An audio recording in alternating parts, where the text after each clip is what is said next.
Donc ezali bandeko oyo bazali ko manipuler na CC ba vérité c'est bimi déjà koza parmi so mibale basi bakangami déjà baza déjà na niveau ya Kinshasa. Donc vérité nyonso c'est que politique nambe ne azali kotia balar bosomba boye bosala boye parce que type on a milliardaire ayibi mongo ya Congo na complicité ka ya ba congolais ndenge na lobaka parce que soki e politique nambe afandaki 18 ans na Congo ezaki pona makasi na ete soki ba congolais wana bazali ko betele maboko na parlement ba betele rwandais liboso na bango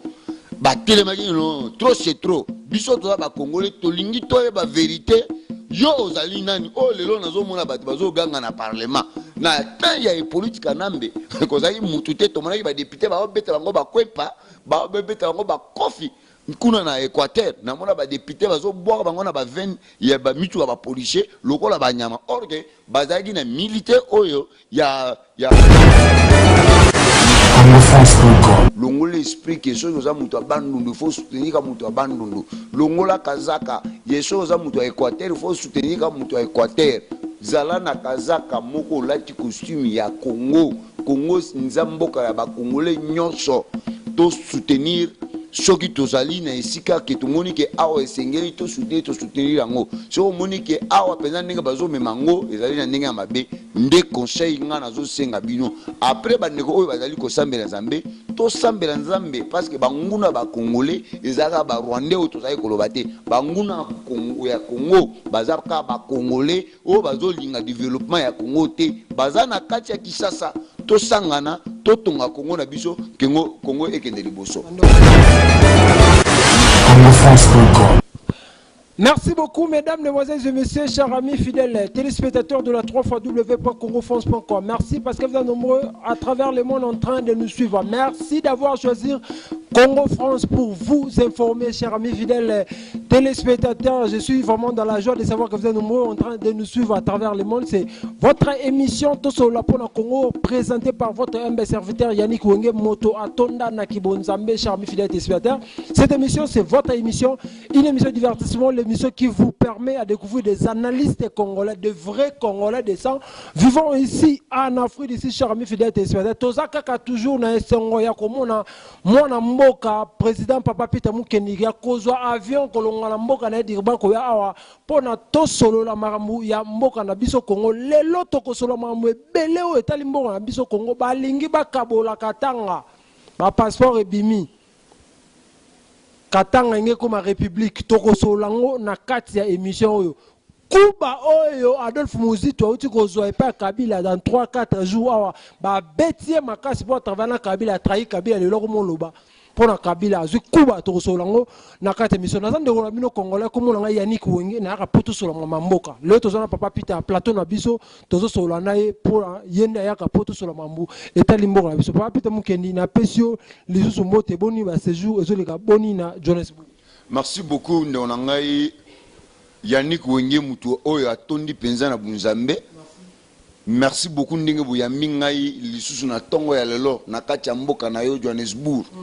Ezali kopesa mana mutu nyonso te mais ya munene nazali ko tombola kombo oyo ezali likolo ya ba kombo nyonso. Kombo ya Nzambe parce que a permetaki ngai na bima bisika o nga na fandi na ya awa pona keto ya to solola toujours nini toujours sur la makambo ya RDC makambo mboka na biso République démocratique du Congo oyo ba satan bazo linga Congo na telemate oyo bazo linga kaka soki ezaki bango mais soki ezaki même ata bango elinge zaka ndenge ezali oyo toye poto défendre RDC parce que biso c'est Congo parce que tunanga na yebisaka yo na yebisaka bato baza pembe nanga kozali mboka moko te oyo yego koleka RDC na sia mokili oyo.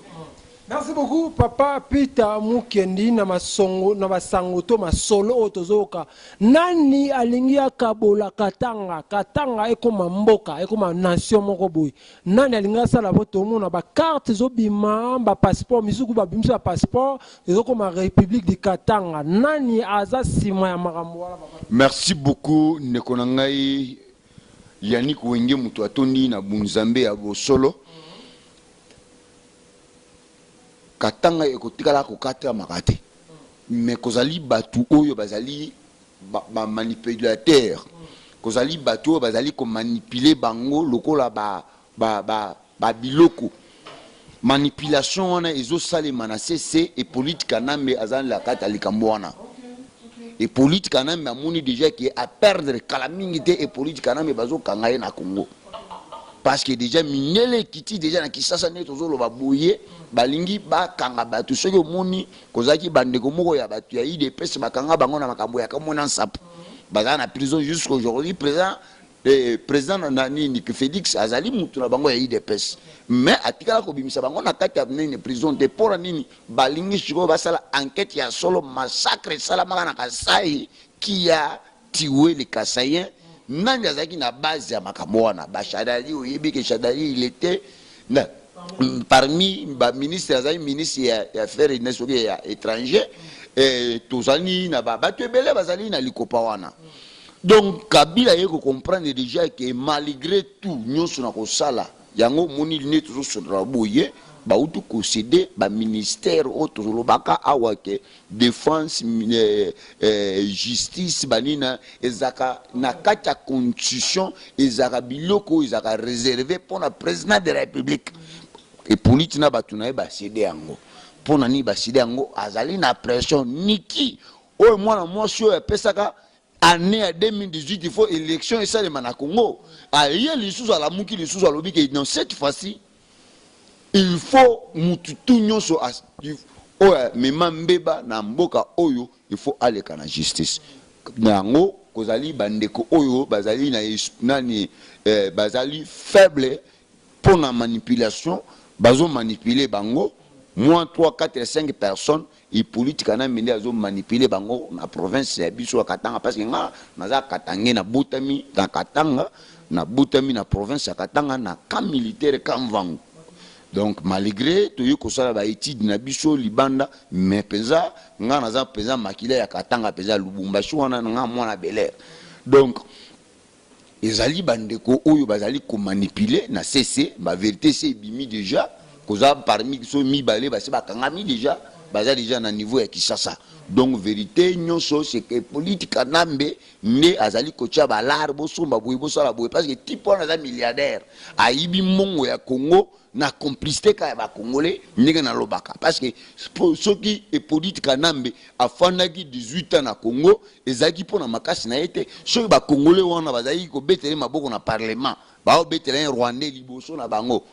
ba telemaki non trop c'est trop biso to ba congolais to lingi to ba vérité yo ozali nani o lelo nazo mona bato bazo ganga na parlement na temps ya politique nambe kozali mutu te to mona ba député ba beta bango ba kwepa ba beta bango ba kofi kuna na Équateur na mona ba député bazo boire bango na ba veine ya ba mitu ba policier lokola ba nyama or que bazali na militaire oyo ya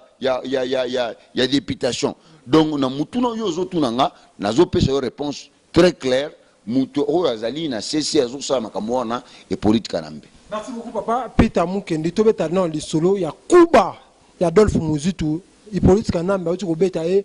Kuba na nenga ba ventir te mikolo uti koleka ale Kuba pourquoi ale Kuba ba bengisa ki bango na kingakati ta ba bengisi bango na kingakati et Hippolyte alobi yo to sali na yo ozaki ministre yo na noko na yo bozaki na boyaki to sala na bino to travailler na bino so bozolo ba ko na échouer na yo échoué parce que tu étais premier ministre yamboka oyo sikoyo soki ozaki premier ministre à l'époque où échoué ki nino ko bakisa lelo so balobi ke ko ma président de la République apese exemple ya Matata Mponyo ye ko yasima na yo mais kende na province na ye mutu nyonso lelo komo ko sepela akende na Manyema akendo fanda Manyema bazana courant 24 heures sur 24 heures Manyema bazana université kitoko ya propre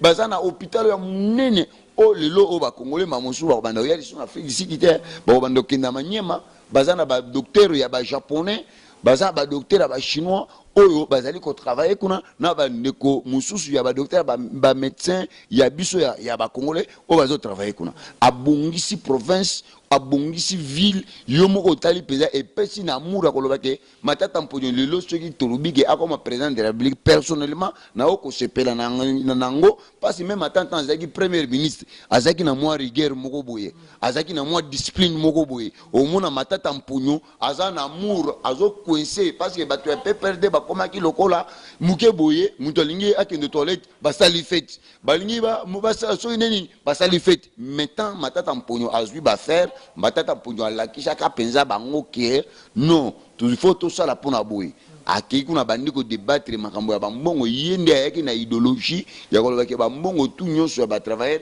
babanda ozwango wapi na banque ozo comprendre ya nde place au Kabila siliki ke yo ta ozo tambour zo ganga na balabala wana obosani ke to travail ki na yo ozali premier ozaka premier ministre na mboko yo olingaki penza olakisa ba congolais ya solo ke olingaki Congo oyo nde place a utayi kozwa biloko na ye Utala Kabila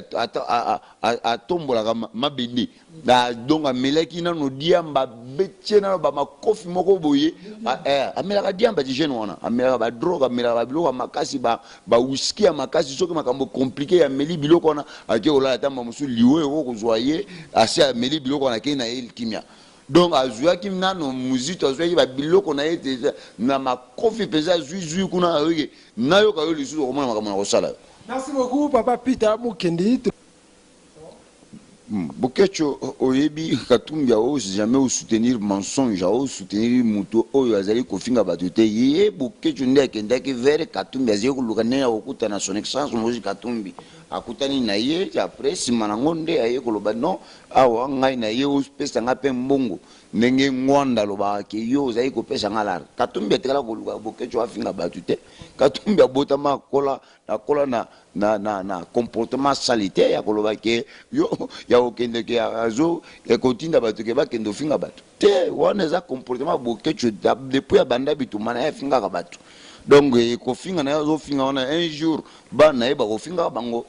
un jour bana eba ko sala erreur bazoka za bazo finga mutu muso ba be fingi papa. Merci beaucoup, Papa Peter Mukendi. Na minute oyo tozolo aboye invalidation à ba député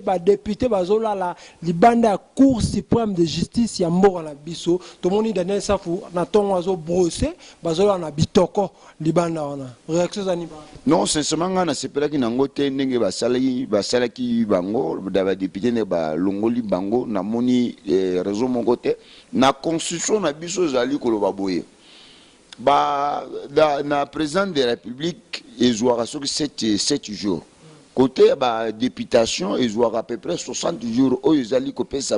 2 mois c'est-à-dire ceux qui députés azali ko mérité te ko la député balongola bango déjà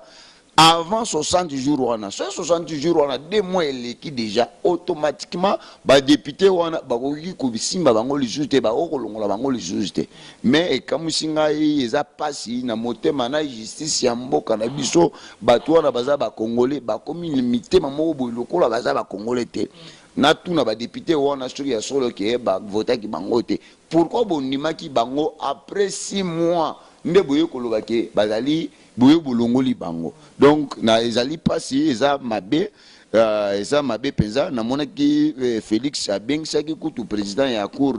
ya justice wana akende kuna basolo na monaki basolaki na ye na banzike bakozwa raison valable bakolongola bango te bakontinue basala misala bango parce que kozala bato mosusu oyo baza na ba 30 000 voix bato mosusu bazali na ba 28 000 voix balongoli bato wana me mutu mosusu azalaki soki na de 20 000 voix aganye batiki ye na nini na parlement donc bakanisa bien président Félix akanisa bien mpona bandeko oyo balongoli bango na motema mabe balongoli bango pona amour ya Congo te batika bango basala musala bango c'était choix ya peuple oyo votaki bango po ke bakende lobela bango na kati ya parlement bapesa bango chance ke bazonga musala na bango basala po ba défendre le peuple congolais ezali pe passe mingi na ba député yango bakende ko voter bato ya FCC yango na bato ya IDPS na bato ya Lamuka bango tunyo so baza ba miibi ba député just imagine ba député baki ko voter bato ya FCC Ozo comprendre que est-ce que tozana na bato bazo linga Congo ou be tozana na bato bazo luka mbongo bazo kota na bakoti na scène politique pour baluka là. Parce que Jean Koubal pe ba biso pe azaki ba moni azana FCC azape na lamuka soki ni eza lukuta Jean Koubal nani kala la ko ki jamais kozala mutu FCC aza mutu ya lamuka dukunani ko apesa kombo na yeye azaki mutu ya lamuka abavotaki ye na bava ebele akota ki pe na parlement première séance boye azaki na kata parlement biso nyusu to monaki bango na kata parlement kuna aza mutu FCC te batu FCC eza ba vieux papa Moller nani lembalemba nde batu bazali bakosi ba congolais pe ba congolais ba yebisaki bango te ke ba député na biso bangoyo oza ba député FCC mutu abimi ke o naza indépendant or que c'était mensonge azaki indépendant te batu FCC ba congolais ba kobandai ko voter na inconsciemment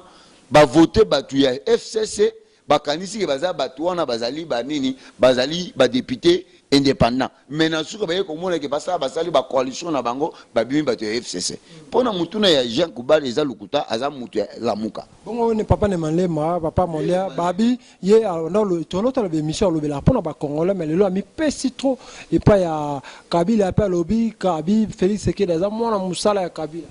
Bon, bayebi mambo bazo sala vérité to yeba kango atana suka. Kabila bazo kanga e, wo ngazo yebisa yo nazo pe ko yebisa le peuple congolais o bazo landa biso et politique kanambe au kanga makokende buloku. Félix aza mwana musala na été. Eza lukuta eza mensonge ezali manipulation. Ozo comprendre eza manipulation tozo mona ba américain bazo kitana Congo na bazo na kinga kati. Est-ce que comment congolais a oza na conscience te ya koloba ke makambo o bato bazo ça c'est manipulation. Parce que les Congolais peuvent moko bazo yeba nini bazo lukate. Ta bazali ko kendo voter bato FCC bakanisa ki te ke bato wana baza bato babomi biso. Hein? Parce que tokoloba te bato nyo so FCC ba voter ki bango te. Koza bato FCC o ba voter maki penza. Mais bana ba voter ki bango ce n'est pas Congolais. Oui, donc Congolais tant next time de Mikoloko hier 2023 ta bozo kendo voter ba député bosa de la conscience boye ba député ni bozo kendo ko voter aza député ya côté nini torturer tala ne ba simaki mutu ya mutu wana ne bazo salaye donc à part caméra koza biloko musu muku na za boxer ko bosa na te auza betie ba biloko mususu oyo na caméra bo balakisa kite mais en réalité musala nzambe akoki ko torturer mutu ndenge wana te azui bakuluna na ye aki ofanisa bango na église so mutu wana penza ayebi mibeko il faut mema muku na justice baleka na justice basambisa pourquoi oko torturer bongo aza justice ya RDC te muku naza pasteur soki mutu wana liaki ye mbongo ya mabonza asengaki amema ye na justice mutu wana so ngai mpona ndeko bauti kotorture wana amema muku na justice asambisa ye po toyeba vérité pourquoi aoko torturer bongo ye azomibenga aza mosala ya nzambe musala nzambe na comportement ndenge wana na tikala komona ngo te. Merci beaucoup Papa Peter Momo vers la fin de cette émission par rapport à bandeko ba congolais au boto tala biso siko message ezanini partout dans le monde. Monde mobimba ndenge nzambe asalaka ngo bato bazana na États-Unis bato bazana na Asie bato bazali na Afrique bato bazali kuna na Océanie na lobibuye polinga RDC tolongola kazaka ya tribu longola esprit chokoza muluba ozo soutenir kaka muluba longola esprit que chokoza mutu abandundu il faut soutenir kaka mutu abandundu longola kazaka yeso koza mutu a Équateur il faut soutenir kaka mutu a Équateur zala na kazaka moko lati costume ya Congo nzamboka ya ba congolais nyonso to soutenir soki tozali na esika ke tomoni ke awa esengeli to soutenir yango so moni ke awa penza ndenge bazomema ngo ezali na ndenge ya mabe nde conseil nga nazosenga bino après bandeko oyo bazali kosambela nzambe tosambela nzambe parce que banguna ba congolais ezaka ba rwandais oyo tozali koloba te banguna ya Congo bazaka ba congolais oyo bazolinga développement ya Congo te baza na kati ya Kinshasa tosangana totonga Congo na biso Congo ekende liboso ando wa poto belé batala ko mo quelque mbote poto ko na pesi bana poto nyonso France Belgique Australie monde entier bisika nyonso bozali États-Unis tozali na André Bondola na mama Blandine kuna na États-Unis na moni mukuna na mama Julia Nabana bautu ko kende États-Unis ba tunanga penza bautu tozaki na bango bautu ko za penza ba case ko États-Unis mukuna na mama Julie Nabana nyonso na pesi bino mbote na pesi André Bwandola na mama mama ba Cecilia bana nyonso na pesi bino mbote na pesi mbote epa ya Mado Kasokomena na kati ya Dallas na pesi Marcel Kasongo na kati ya Dallas na pesi mbote na pesi son excellence Moïse Katumbi Chapwe mbote na pesi honorable Francis Kalombo mbote na pesi papa Rachidi Oscar mbote na pesi mbote epa pasteur Paulin Mwewa pasteur Albert Mputu al pasteur Lidor na pesi mbote epa ya mbote na ngai Miriam Ndomba na kati ya France na pesi mbote epa ya Marie José na kati ya Dirban na pesi mbote apana nyonso ya Dirban ba combattant nyonso monde entier bisika bozali nde bubundaka na honnêteté pour na RDC nzambe abatela bino na pesi mbote epa ya Didi Dipumba na pesi mbote bino batu boyambinga lelo so na bosani bino ekosala mabe nzambe abatela bino. Merci beaucoup, mesdames, demoiselles et messieurs, chers amis fidèles téléspectateurs. C'était pour moi un grand plaisir de recevoir pour vous Papa Peter Mukendi, le président des les amis de Moïse Katumbi à Dirban, le fils de Moïse Katumbi. Chers amis fidèles téléspectateurs, merci parce que vous êtes nombreux en train de nous suivre à travers le monde, à travers cette émission. Ton solo la pona Congo. Merci d'avoir choisi Congo France pour être informé en temps réel. Merci beaucoup. Derrière la caméra, c'était Tonton Licia. Si vous avez vraiment aimé cette émission, dis merci à Papa Peter Mukendi. Il est disposé qui t'a naé pour na na émission na biso. Merci beaucoup à Maman Adèle Yombo, Maman Adèle Yombo, Maman Lara ba trisomie na ba autiste, ba no ba boakama Maman Adèle Yombo. Alia kana bango azamuto ko soutenir, olinga ko soutenir ba fondation qui ko soutenir fondation ya Maman Adèle Yombo. Pourquoi pas na 0044 Maman Nadine Malila à Dr. Abraham Moudjulu Motonan Nzambe motema malamu ya kosunga ba Congolais. Merci beaucoup à Maman Miminduma na kati ya Bundes azawana pour kosunga pe ba Congolais. Merci beaucoup na watu tout botalaka émission na biso ngai wa bino moto pamba yani kuonge moto atona na kati na kibonzambe na rapoto sur la mamba moko na biso Congo. Merci beaucoup à tout le monde qui suit cette émission. D'ici là, on se retrouve bien avec l'espoir de vous retrouver au prochain numéro. Ciao.